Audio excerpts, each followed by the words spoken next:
বোন তুমি একবার চিন্তা করো, একটা ছেলে তোমাকে হালাল ভাবে স্পর্শ করতে বা পাইতে তার মোটামুটি 23, 24, 25 বছর লেগে যাবে, এবং তোমার ভরণ পোষণ ম্যানেজ করার জন্য সে এই সময়টাতে অনেক পরিশ্রম করবে এবং অনেক কিছু স্যাক্রিফাইস করে দেন নিজেকে প্রিপেয়ার করবে তোমাকে ছোঁয়ার জন্য অথবা তোমাকে কাছে পাওয়ার জন্য।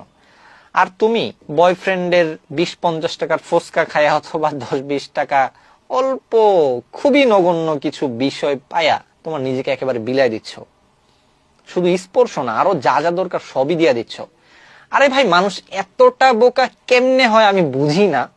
একটা পতিতালয়ে গেলেও সেখানে 1000-500 টাকা খরচ হওয়ার সম্ভাবনা আছে, আর তোমাকে 50-100 টাকার ফুচকা খাওয়াইয়া অথবা 200-300 টাকার গিফট দিয়া একেবারে রুম রেটে নিয়ে যাচ্ছে, তুমিও কোনো বাধা দিচ্ছ না, তুমি স্বাচ্ছন্দ্যে রুম রেটে গিয়ে চিল করতেছো। পুরো দুনিয়ার ইতিহাসে মেয়েদের দাম এতটা কম ছিল কখনো আমার জানাই নাই।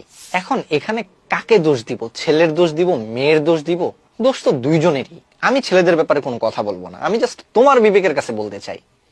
কারণ ছেলের ব্যাপারে বলে লাভ কি? তারা যদি তাদের বোনের দিকে না তাকায়, তারা যদি তাদের আপকামিং ভবিষ্যৎ মেয়ের দিকে না তাকায়, তাদেরকে কল্পনা করে যদি চিন্তা না করে যে আমি এখন যেটা করতেছি ওইটা যদি আমার মেয়ে করে কারোর সাথে, আমি এটা কিভাবে নিব? আমার বোন যদি কারোর সাথে করে সেটা আমি কিভাবে নিব? সো ছেলেদের কথা বাদ, তোমরা এটলিস্ট তোমাদের ভালোটা তো বুঝার চেষ্টা করো। যদি তোমরা নিজেদের ভালো নিজে না বুঝো তাহলে কে তোমাদেরকে বুঝাই দিবে? কখনোই সম্ভব না, কেউ তোমাদেরকে বুঝাইতে পারবে না।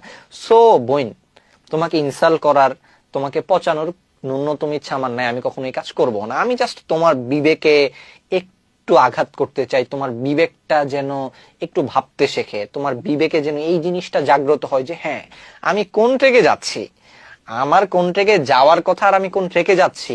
সামান্য কিছু বিষয়ের কারণে আমি রুম রেটে চলে যাচ্ছি, আমি 14 ফেব্রুয়ারিতে নোংরামি করতেছি, এটা কি ভালোবাসা? এইটা ভালোবাসা? তোমার মারে তুমি জিগাও এখন যায়, তোমার বাপেরে তুমি এখন যায় জিগাও যে আম্মা ভালোবাসা আসলে কি, what's the definition of love.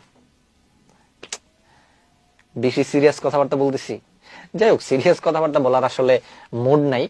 Just আমার মনে হইতেছিল যে 14 ফেব্রুয়ারি আসলে এই যে এত হইচই হয়, কেন এত হইচই হওয়া লাগে? ভাই আমরা তো সবাই প্রায় মুসলিম, তো আমাদের মধ্যে 14 ফেব্রুয়ারি নিয়ে ক্রেজ কেন থাকবে? এইটা নিয়ে কেন আমার ভিডিও বানানো লাগবে? বাট স্টিল এগুলো নিয়ে কথা না বললে মানুষের ভেতরে ঢুকতেছেই না। অহরহর ছেলে মেয়ের আজকে পার্কে এখানে ওখানে চিপায় চাপায় আকাম কুকাম করতেছে, রোমলেট করতেছে, হাবি জাবি যত নিকৃষ্ট কাজ আছে করতেছে। এইটা কইরা তুমি আমাকে একজন মানুষ দেখাও যে 14 ফেব্রুয়ারিতে এই টাইপের নোংরামি কইরা পুরো লাইফে সুখে থাকতে পারছে। আরে পুরো লাইফ বাদ দাও মিয়া, যার সাথে এই টাইপের নোংরামি করছে ওর সাথে লাইফে কয়দিন থাকতে পারছে?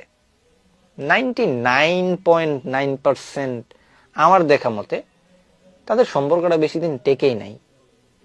খুব সিম্পল না, পুরান জিনিসকে আমি নিব? আমার কাছে নতুন জিনিস থাকতে আমি কেন পুরান জিনিসটা নিব? টিস্যু পেপার ইউজ করলেই কেউ আবার সেটা পকেটে রাখে, সেটা তো ফালায় দেয়।